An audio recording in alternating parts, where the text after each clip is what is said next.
Okay, greetings class to our first lecture, New World Encounters, the role of history. And basically what we got to get into in this is prehistory. Now what is prehistory? Basically that's the period before there's any writing or symbols or clues to allow us to know what's going on. So we have to go off what we think. And we got to rely on the clues that are present. Now, American origins. Now, this started way back. I gave time to write that. Okay, this started way back in Clovis, New Mexico. A town so small that I don't even think y'all might know where it is, so it's near Folsom, New Mexico, which you might be able to find on a map. And back in 1908, an African-American rancher by the name of George Majunkin was basically checking his fences after a huge storm had happened to make sure that his fences were still up, and he found some mysterious bones and arrowheads on his property.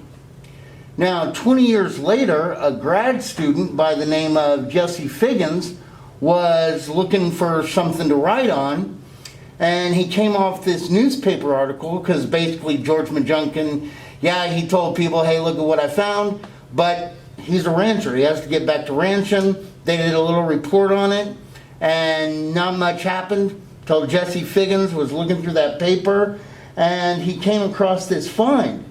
So he goes down to Clovis, and he asked Mr. Majunkin if he can go out and look at where the bones were discovered. And George is like, yeah, sure. So Jesse goes out there, and he digs up some bones, and he found a huge spear point that was fashioned by human hands in the ribs of an animal. Now, what did this mean? Guys, basically it meant that there was proof that humans had hunted in this era 7,000 years earlier than people had believed they had been here. So now all of a sudden they totally have to figure out everything. And what they come up with? Well, environment, change, and human history. Basically, human movement has proceeded against a backdrop of ice ages. Indeed, 20,000 years ago, we were in an ice age that had frozen the waters, where oceanic water levels had shrunk 300 feet, exposing a 600-mile-long land bridge called Barrenia. And humans began to come over here from the old world. Why? Because basically they were following the animals. Because they needed to eat. I mean, they got all of their supplies from the animals. I mean, they'd make like canteens out of the bladder. The tendons might be used to fasten things together. You'd use their hides for clothes or housing. But then about 14,000 years ago, temperatures started to warm up enough to allow an ice-free corridor up in Canada. Because all this used to be iced over, but then it started warming up enough and people were able to break down into the rest of North America. And the majority of the North America's original residents are descendants from 3 separate migrating groups known as the Paleo Indians, the Na Dene, and the Eskimos, or the Inuits. But then things happen. Well, it continues to warm up. And about 10,000 years ago, this warming is killing off the bigger animals. So now they got to figure out, okay, either we can starve or we can find something else to eat. So this is when American Indians start to shift from game hunting to other forms of existence.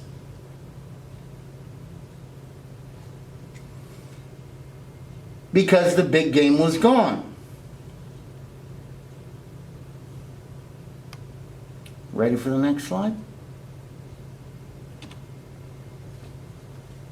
Now, the seed time for native cultures in North America.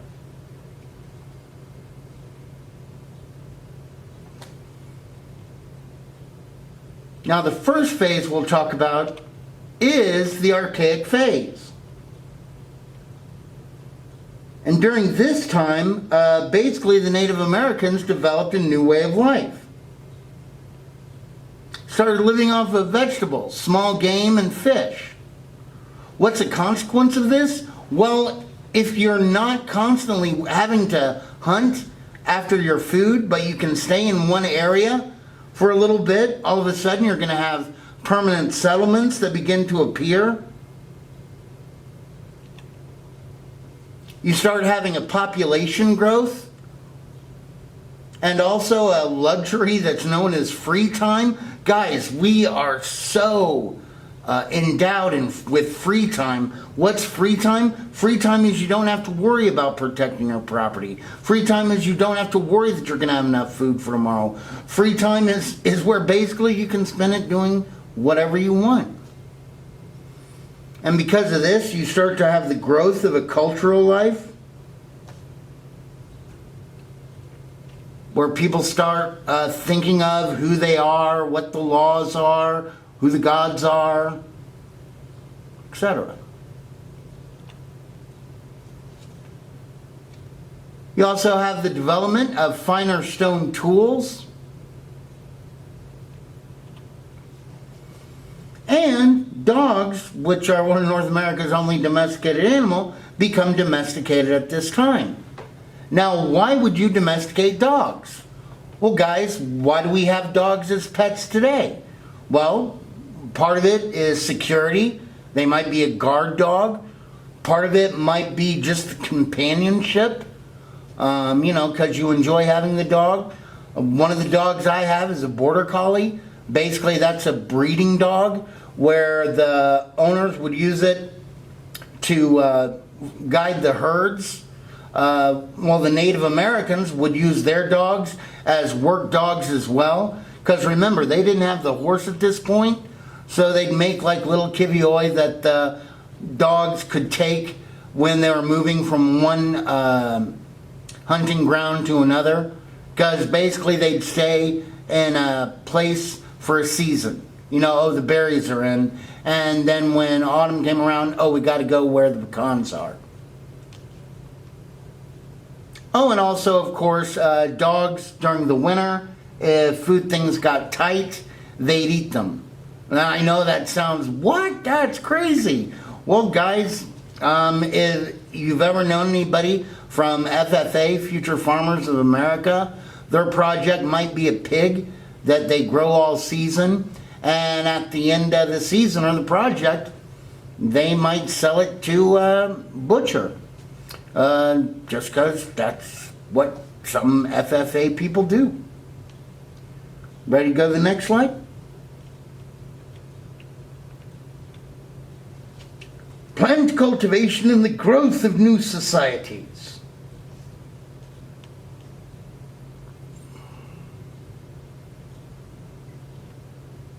Okay, now guys, if you want to know anything about the Native Americans, no, they love their television. They love their CBS. No, I don't mean that. Basically, I mean they love their corn, beans, squash, and chiles.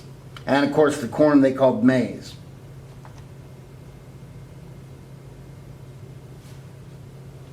And basically, these form the basis for an agricultural revolution in America.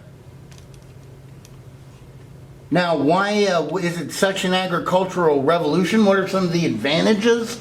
Well, you can get a lot more food from growing it, and you're not going to have to be risking your life. And if you want to, you can still have some of your guys going out and hunting the deer and stuff like that. What are some of the disadvantages, though? Some of the disadvantages are you're kind of fixed to the land. And if you've got really good land, then other people want that land. And they're going to attack you for it.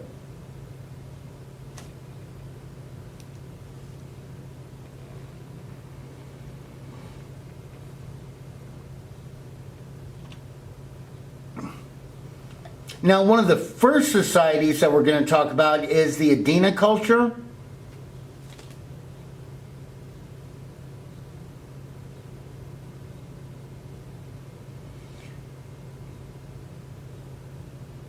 they basically began to build huge ornate cities. Like you can see that snake mound, that's 1.3 miles long. Because they were known as mound builders. They built stuff out of dirt. But they'd also build huge mounds that like their temple might be on, a huge mound that their chief might be on, a huge mound kind of like a city park for the community.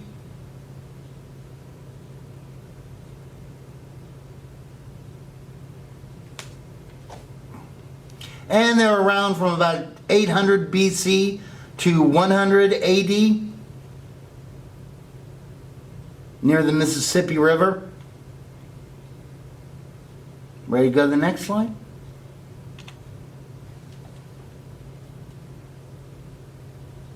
Now guys, what you got to remember about these people is that their cultures differed greatly. And they were incredibly complex. We're going to talk about the basic main cultures that were up here in North America. I'm going to mention off their names now, but we're going to go into a deeper study of them in just a little bit.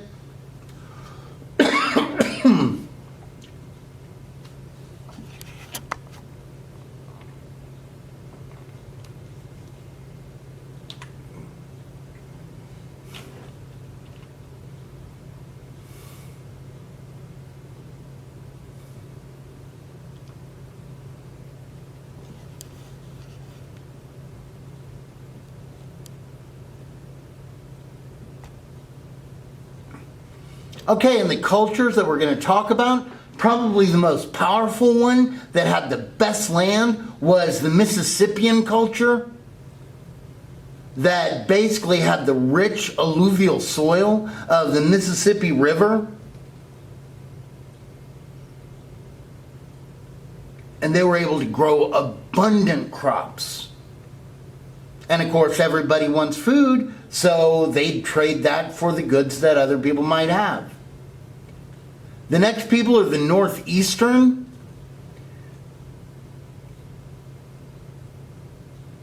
These people lived like up in New England, and basically their land wasn't as good. And so they had to survive on a lot of fish and a lot of trade to make sure that they had good food. The next cultural group we'll talk about are the Southeastern peoples. They lived in places like Georgia, Alabama, Mississippi, Louisiana. Actually not Louisiana, because that would be the Mississippian. But they did grow a lot of food along the alluvial soil here in the South. Yeah, the people of the Great Plains, these guys were basically trying to scratch out a living.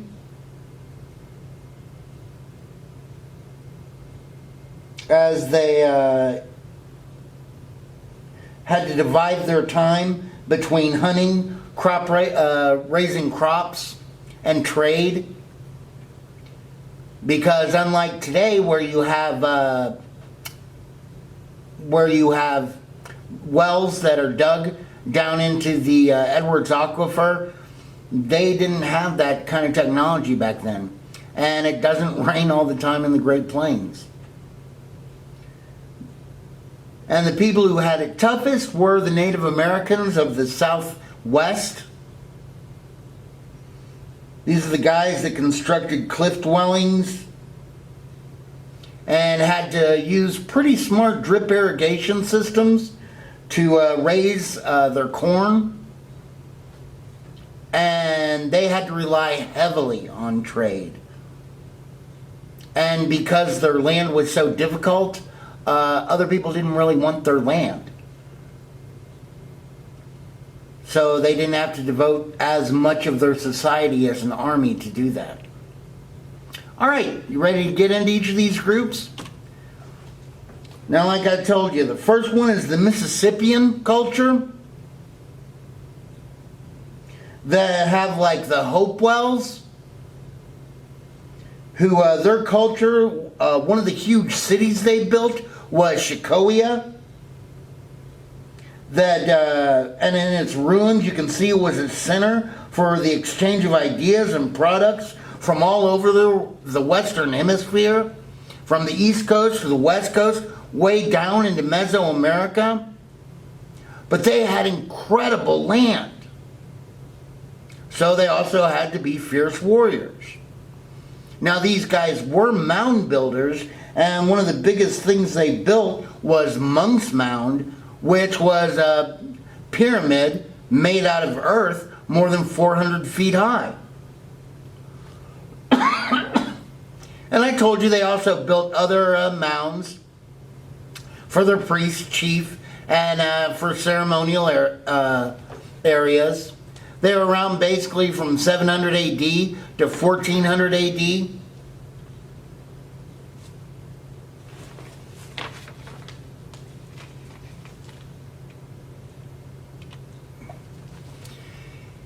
Here in Texas, we have a taste of the mound builders. Out in East Texas, we had the Caddos. You can still see remains of their mounds that they built out at Caddo Mound State Park. And these guys, you know, they lived in East Texas. They had a nice river nearby, so they had alluvial soil they could grow crops on. They had the forest nearby, so they could hunt lots of game, so they could trade the deer skins, well as their food. They also did stuff like laid out trout lines, which is when you have that string that has a lot of baited hooks on it, and you go out and you lay out that string. You know, you might tie one to a tree on one side of the river, tie the other on the other side of the river. You go away for the day, you come back at the end of the day, maybe the fish stole bait off of 3 of your hooks, but you caught 3 fishes without even working at all. And because of this, they had an abundance of food. But also, because their land was so good, they had to be incredibly fierce warriors in order to protect it and to keep others from trying to steal it. And like I said, trade was incredibly important to them.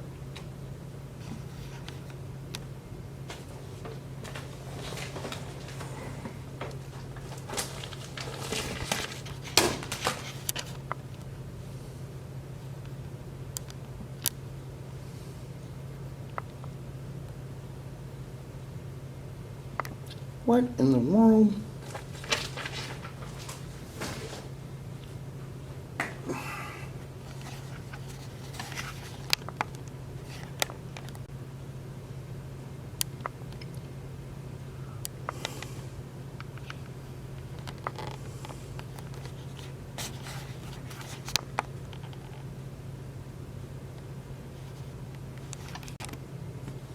Okay, now we're going to talk about the southeastern peoples. Basically, these guys are descendants of the Mississippian culture. And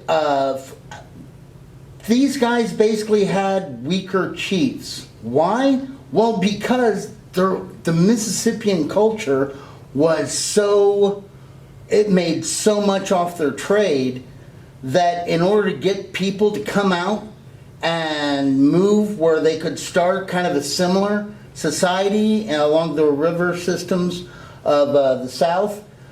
Basically, they had to give up some of their power and allow other people to be in a council to advise the chiefs. And once again, these guys, they produced abundant crops, so trade was very important to them. They could get resources from those that didn't grow as much. And just like the chiefs were weaker, in this society, women also had a much larger voice. Why?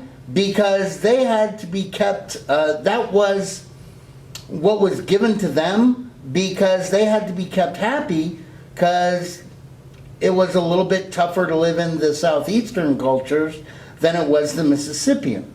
Now, of course, in the Mississippian cultures, they didn't get a voice at all. All right, you ready to go to the next slide? In the next slide, we're going to talk about the peoples that lived in the Great Plains. And basically, this was a group that was beset by limitations. Once again, they had to survive off of hunting, or they could try to farm in the muddy river systems of the Missouri River. And remember, the reason why hunting was so difficult for them back then, they didn't have horses. So they had to do all that by foot. And of course, because they weren't making or weren't having as much food, they had to trade, usually the buffalo hides and stuff like that, in order to get it. Now, what are the effects of the fact that they weren't that bountiful in their crops? Well, they pretty much had to maintain a nomadic lifestyle. And just like I told you, the women had more power in the southeastern cultures. Well, in the Great Plains, it was the women. They had a lot of power. Indeed, it was the woman who basically owned the teepee. They were the ones that were responsible for treating the skins of the hides of the buffalo. You know, if you treat it one way, it becomes leather. If you treat it another way, it becomes rawhide. And basically, a woman could either have a 5-skin teepee, or if they had a really big family, a 15-skin teepee that was made out of 15 buffalo skins. And if the guy went off on a hunt and she didn't like the way her man was treating her, she could basically take the teepee and go somewhere else. Divorce Native American style. Ready to go to the next slide? And finally, the Southwestern cultures. Once again, this is another group that was totally beset by limitations. They had to rely on drip irrigation to produce what little crops they could. For housing, they lived in places like Chaco Canyon or Pueblo Bonito. And you can see all the little round dots, those circles. They weren't storage places, they were kivas. Basically, it's kind of like their worship centers where a guy would go down through a hole in the roof that was usually made out of wood. And he'd go down and he'd take some peyote, go on his vision quest while his friends were dancing on the roof and see what the gods had to say to him. And the most curious thing is both these sites, both Pueblo Bonito and Chaco Canyon, were just suddenly abandoned. And we don't know why. And this picture up here is a picture of the Pueblos. That was one of the southwestern cultures. That's the Pueblo encampment in Texas. That's where the Humanos lived.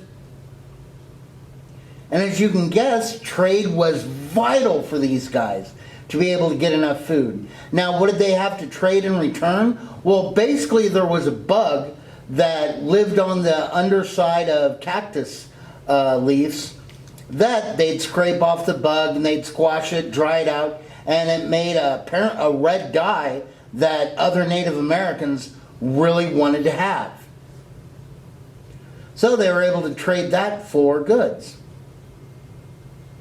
Ready for the next slide?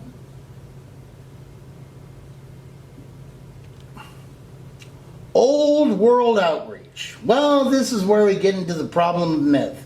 Who were the first people here? Some people say it was the Maoans, an ancient culture of the Mediterranean. Others say it was the Carthaginians that talked about going through the pillars of Hercules, as well as the Greeks. Some people say that Atlantis is over here. Some people say Rome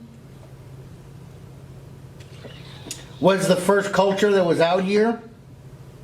Indeed, we do know that the Chinese actually did come over here, but they never we found 14th century remains of anchors, because there was one emperor that built these huge junks. That was the name of their ships for trade. And they chronicled their travels and journey. And we know that they were here, but they never really stopped or did anything. Ready to go to the next slide?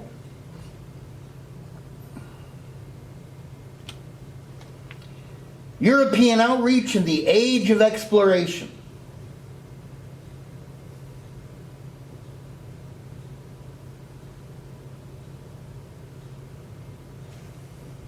Now guys, remember, the Europeans did want to try to get out and explore, but they had to wait to get the technology to be able to do that.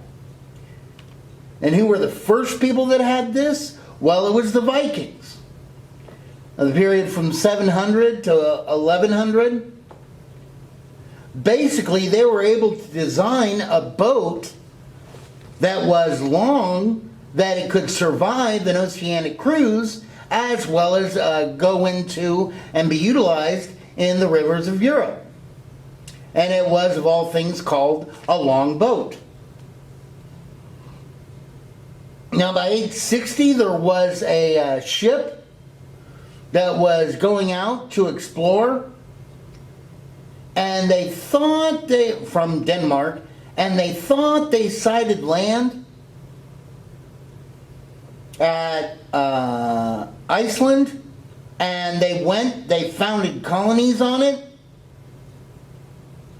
underneath Eric the Red. Well, then another thing happens, and another ship gets blown off course, and it spots the land that would become known as Greenland. And basically a descendant of Eric the Red, Leif Erik's son,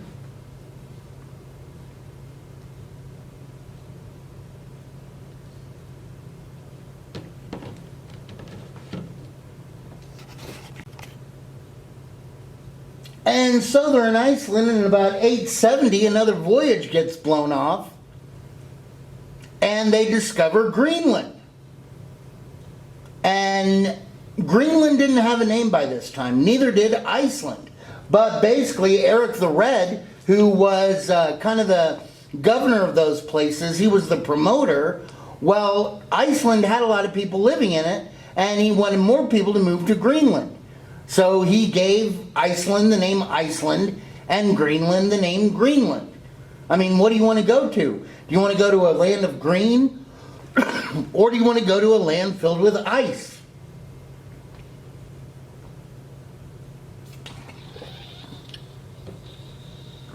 Well, a lot of people do move to Iceland. Many years pass. And at about 986, another voyage gets blown off course. And they discover a new land that they call Vinland, or the land of vines, the land of milk and honey. And not the son, but basically a descendant of Eric the Red, known as Leif Erik's son, starts a colony in Newfoundland in 1001 called Les Aux Meadows. And he says, I'm going to be back to give you guys supplies to make sure that everything goes okay. And he leaves to return to Denmark. Bad thing is that at this time, basically, civil war has kind of erupted in the Vikings. You have them attacking each other and lots of difficulties. So he's not able to make it back until 1014. And when he does return, basically he finds the colony totally abandoned.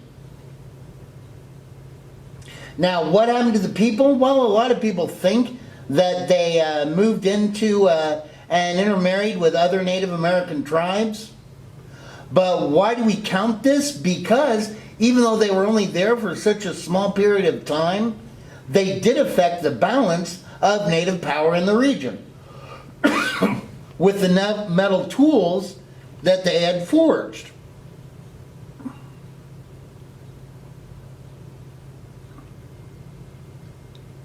Are we ready?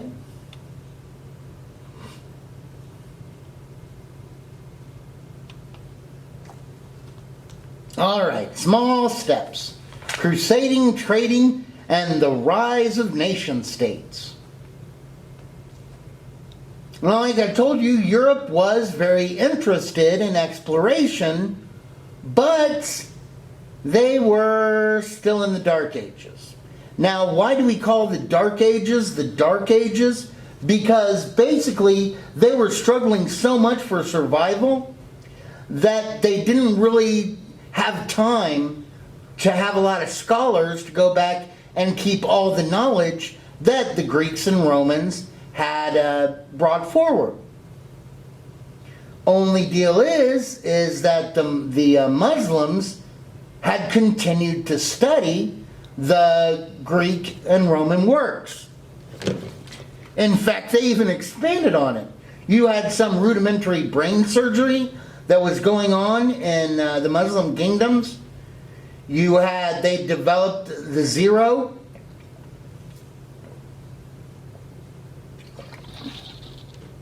Even though a whole world away, the Aztecs also would come up with the concept of the zero. And as soon as you start to have the Crusades, where the Christian kingdoms want to take back Jerusalem, they realize how backwards they are. And guys, when you're backwards, you don't want to stay backwards. You want to advance.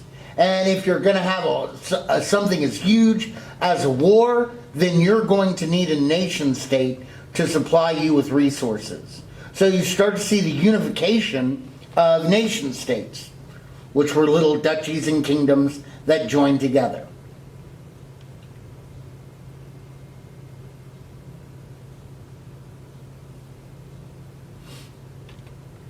You ready?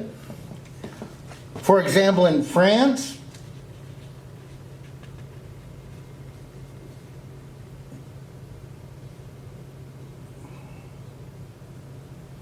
they achieved unification under Louis XI around 1480. England, they were able to achieve unification under Henry Tudor in 1865 after more than a century of civil war. The War of the Roses.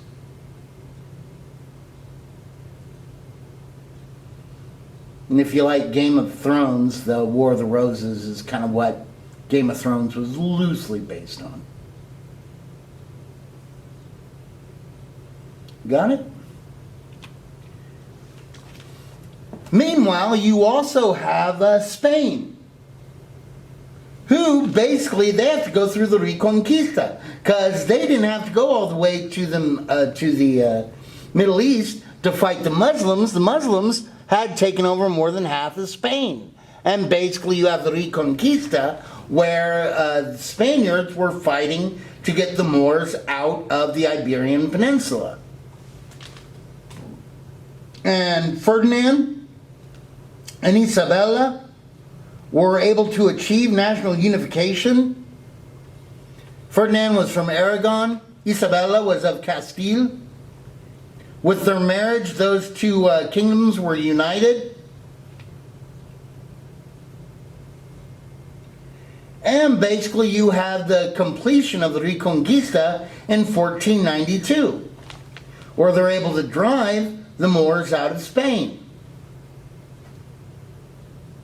Now, what also happened in 1492? Columbus sailed the ocean blue. And we'll get to why that was so important in just a second.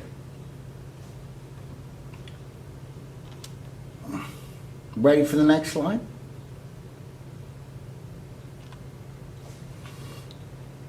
Now, meanwhile, you have Portugal. Let's just go back real quick.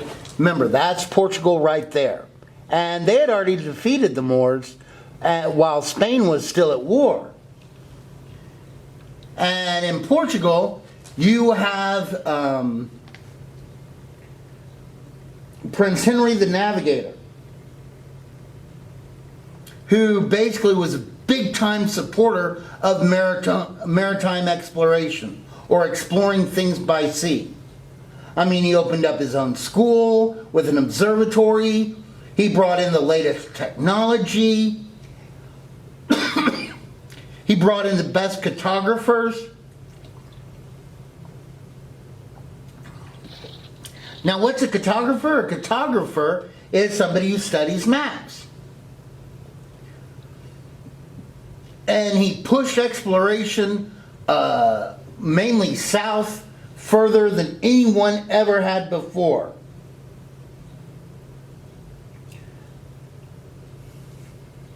I mean, by the middle of the 1400s, Portugal, yeah, let me go back to where I was. Portugal controlled the Azores, the Canaries, and the Madeira in the Atlantic Ocean. All the way trying to get south around Africa. Now, why did he do this?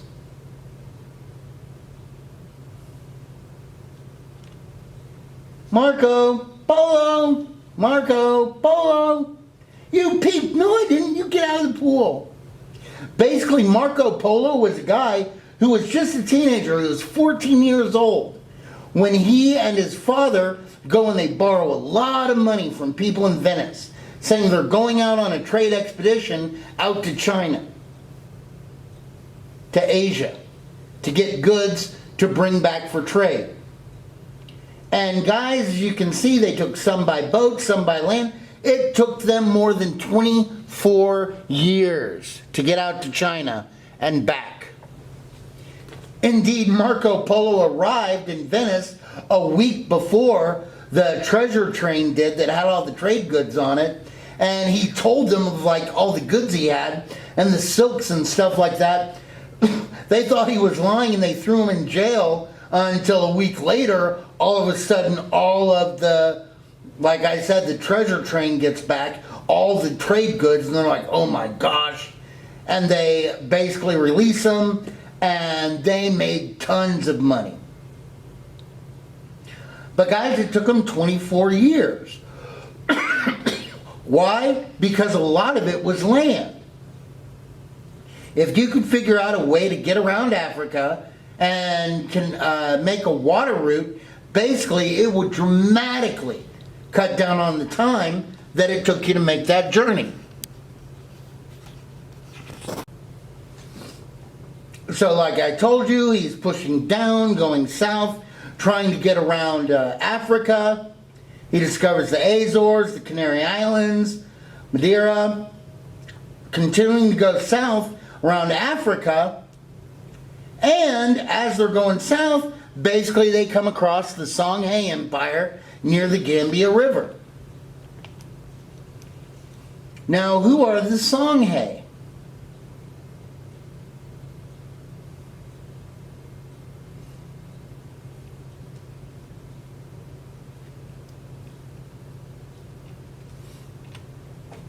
Well, basically the Songhai were a Western African empire that had trade centers, had education. They built up huge trade routes. And of course, Portugal was always looking for trade good. I mean, they had cinnamon, they had gold. And oh yeah, they introduced the concept of slavery. You want any slaves? Because basically they were trading this stuff for weapons so that they could use these weapons to go into the interior, catch more slaves, bring them back, and try to trade them. And at this time, Portugal said no, because it didn't really have any need for slaves. But they remembered where they might be able to get that later. You ready?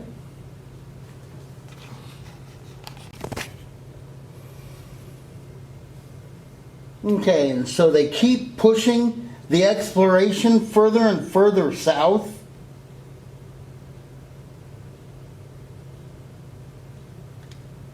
And gradually, on February 3rd, 1488, Bartolomé Diaz, he goes around the very bottom of the African continent, which is known as the Cape of Good Hope. And by 1498, under Vasco da Gama, basically the Portuguese have trading ports set up in India, Japan, and China. And they're going gangbusters.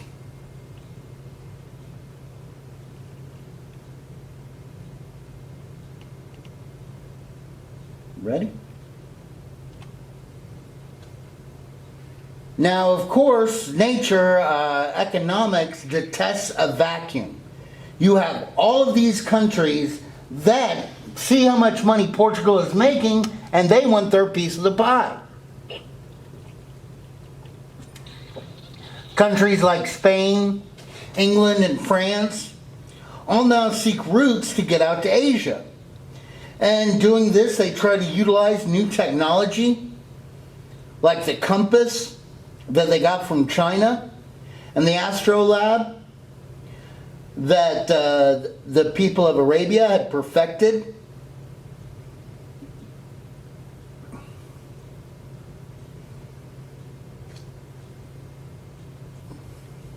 Ready to go to the next slide? And then you have Spain's explorer, Christopher Columbus. Basically, he was from Genoa, Italy. And he believed that the world was round. Now, did he have any evidence for this? Well, he had found some old Greek works by a guy who had figured out the circumference, or how wide around that the earth was. Even then he believed it to be a globe. And by the way, a lot of people, especially if you were sailors, they did believe the world was round, because if you've ever seen a ship sail away and disappear over the horizon, the bottom of the ship disappears first, and the top mast disappear last. What are you seeing? You're seeing the curvature of the earth. Anyway, Ptolemy figured out that the world was round. But he did this through looking at shadows and everything like that, using the triangle. And the only problem with this is he made some minor mistakes at the beginning of this problem, which is going to dramatically affect the outcome. He thought the world was only 2/3 as big as it actually was. Which is why Columbus, by just going over here, because if you had followed Ptolemy, you would have thought this was Asia. But because Columbus didn't know that it was only 2/3 as large, turns out that he wasn't in Asia, but he was in the North America. Now, he needs a sponsor. So who are the first people that he approaches? Well, the first people that he approached were the Portuguese, because they were the ones that were spending the money on this. Well, and they didn't want to spend any more money. So they told him, thank you very much, but you can go ahead and get out of here. So he leaves Portugal, and he goes to the kingdom next door, Ferdinand and Isabella. Now remember, this is 1492, when they think they've kicked out, or not when they think, when they have kicked out the Moors. But the whole time that they're fighting, especially there at the end, they see how much money Portugal's making in trade, and they're furious. Because they think, hey, we're doing God's work, why isn't God blessing us? Like he is the Portuguese, and they're not fighting the Muslims. So when he approaches them, they think, oh my gosh, this might be the answer. Let's go ahead and take a chance on him.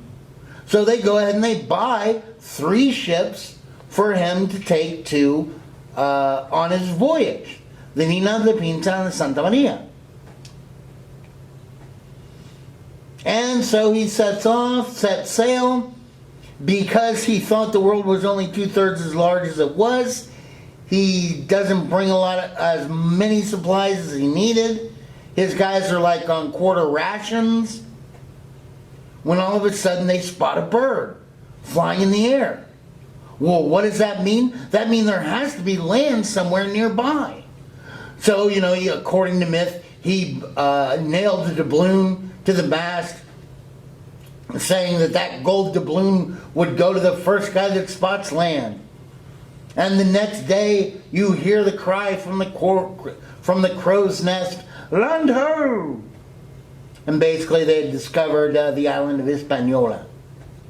And he lands aboard it, and he believed that he had always reached Asia. It's not until years later that a cartographer by the name of Amerigo Vespucci was doing, or he was the explorer, and they were doing his map, and he was exploring off South America, and he's looking at his maps and realizes this looks nothing like Asia. So he sends his maps back to German cartographers, who are the best map makers, and he says, "Make me maps of my work." So they make maps of, they put in the little monsters and Tierra Incognito, or the undiscovered country, in places that haven't been explored. And because he said this was a new land, they named it after him. So that's why today we are known as the United States of Vespucci. No, just kidding. America. They called it America.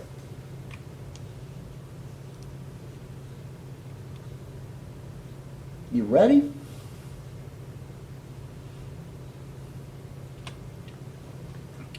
Oh my gosh, everybody starts sending out explorers. Like England, they explore way up in North America under John Cabot in 1497.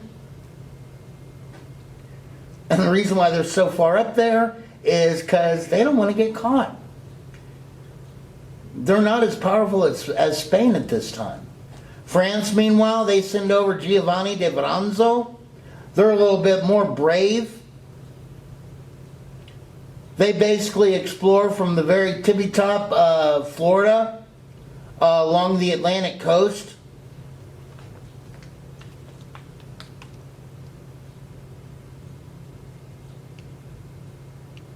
You ready? Now you have this new transatlantic world. And in this world, basically warfare increases. Why? Because these explorers also have traders that have stuff to give. Like knives, like forks and stuff like that. Now, these were trade goods that the Indians knew about. They had knives, but their knives were made out of stone, not knives that were sharp. So if you got a knife, man, that was cool. And in order to make sure that your side was winning, basically you start to form formal alliances, like the Iroquois Confederacy or the Huron, Huron, League, also known as the Algonquin League. And the Europeans were actually welcomed at first. Why? Because they were trading partners. Because if I was able to get a knife off a European for like 5 beaver pelts, I'd turn around and I'd sell it to the Native American tribe just a little bit farther back from me for 15 beaver pelts. So when the Europeans came back, now I could get 3 knives, which I'd turn around and go sell and get more beaver pelts so I could get more knives. And they were also seen as political allies. People that might be used to help expand their power.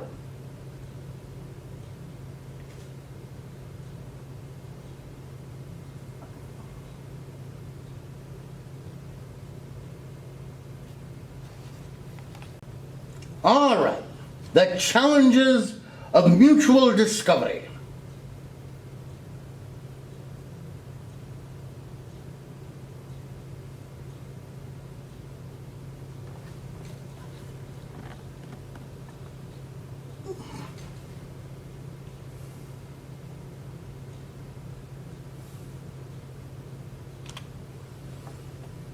Okay, meeting of the minds in America.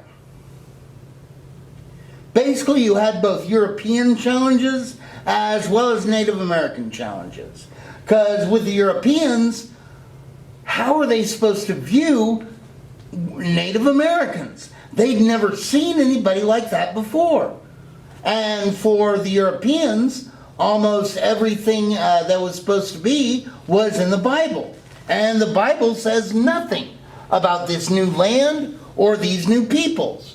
So are we going to view them as barbarians because they walk around half naked in paint? They don't believe in God?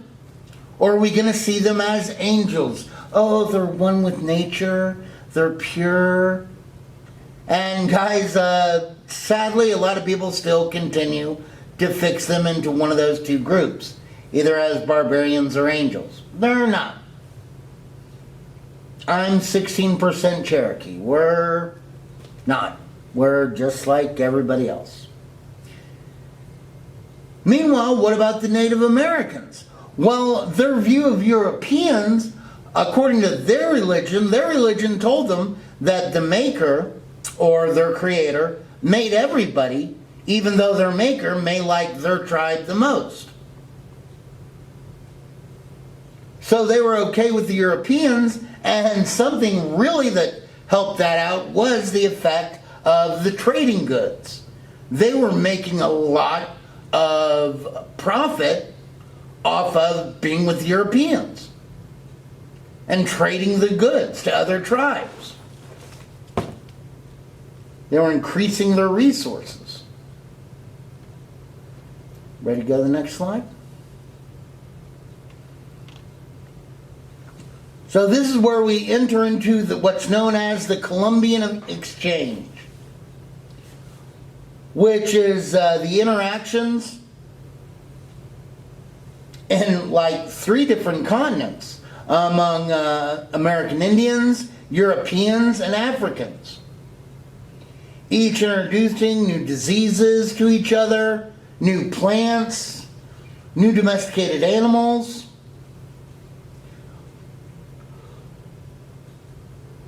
causing a profound change. You have new diseases. With cash crops, you have more people making money. This would be like tobacco, cotton. With other crops, like food that we're getting,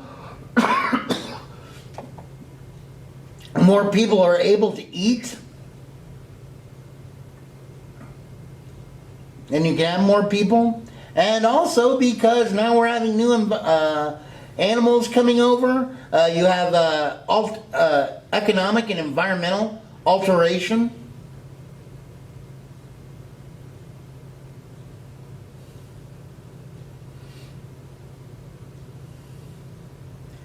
Okay, you ready? All right, what were some of the animals that the New World gave to the Old World? Well, the New World gave Europe turkeys, as well as Africa, because they didn't have those. Meanwhile, the Old World, they gave a lot of animals to the New World, like horses, cattle, pigs, sheep, goats, rats. And one of the deal about sheep and goats, if you've ever seen a sheep or a goat eat, they will rip out the root system of whatever plant. That, of course, is going to lead to soil erosion.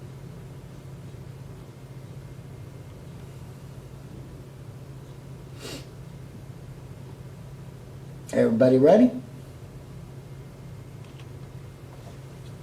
What about plants?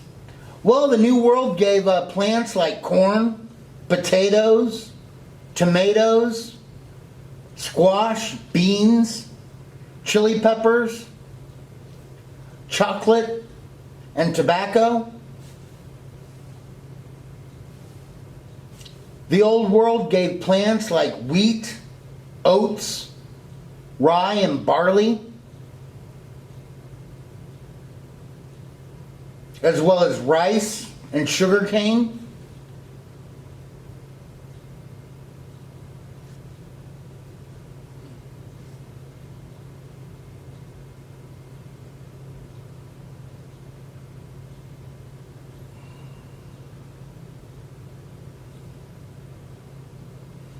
You ready? The New World, they gave diseases like syphilis. The Old World, meanwhile, they gave diseases like smallpox, chickenpox, measles, malaria, tuberculosis. And now because the federal government says it's a disease, they can say they also gave alcoholism.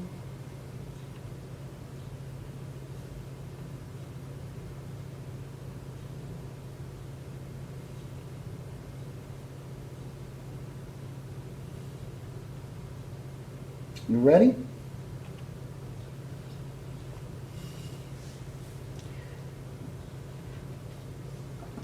Meanwhile, in Africa, basically you had West African societies like the Songhai that I explained earlier under Portugal that carried out a huge trade in slaves. You start to have new centralized states form along like the Gold Coast, the Ivory Coast, the Slave Coast of African nations, Western Africans, that would go into the East, capturing millions of people and bringing them back for sale as slaves. And transporting them over to the New World. In America, meanwhile, as you have the Europeans here and staying, well, they bring their diseases with them. And what are the effects of the diseases? Well, the effects of diseases, as we know with the COVID, is that usually it takes the old people first. And it's more difficult for them to survive. Now, what's the problem in society if you take away the old people? Well, the old people are the social, the political, and the religious leaders. They're the guys that know why we celebrate July 4th. They're the guys that know why we celebrate Flag Day. They're the guys that know what the powers of a president are, what the powers of the legislative branch is. They're the guys that know why we celebrate Christmas, who the religious leaders, who the religious figures are. Who's Christ? Who's Allah? Who's Muhammad? They're the ones that know. And because those social, political, and religious leaders are gone, it makes it that much easier for Spain and other countries to come in and to help fill the gaps. Because they remember trace memory of why they did something, even though they might not remember the whole thing. So it makes it easier to adapt to the to the colonizers, I guess, their culture.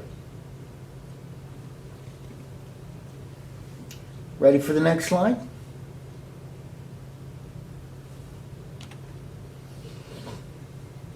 Meanwhile, we also have a new world in Europe that basically starts going through a century of religious crisis. Why? Because the mad monk Martin Luther, that basically was really angry at the Catholic Church, and he stamped up his 58 Theses on the Wittenberg Cathedral door in 1517. Basically his arguments against the Catholic Church, and saying that we did not have to have a priest acting as an intercessor for us. Which, of course, starts off the Protestants that are revolting against Catholic rule. John Calvin is another theologian that came up at this time, and he thought he was even more exclusive than Martin Luther. He believed that God has the people he had chosen for salvation. Now, what's the effect of this on the middle and ruling classes? Well, if you're a Protestant, you're not forced to tithe to the Catholic Church. You can have a little bit more money. And King Henry VIII shocks Europe when, and King Henry VIII was a guy who had defended the Catholic Church. And when he wasn't able to have his marriage annulled to his Catholic wife, basically he decides to break with the Catholic Church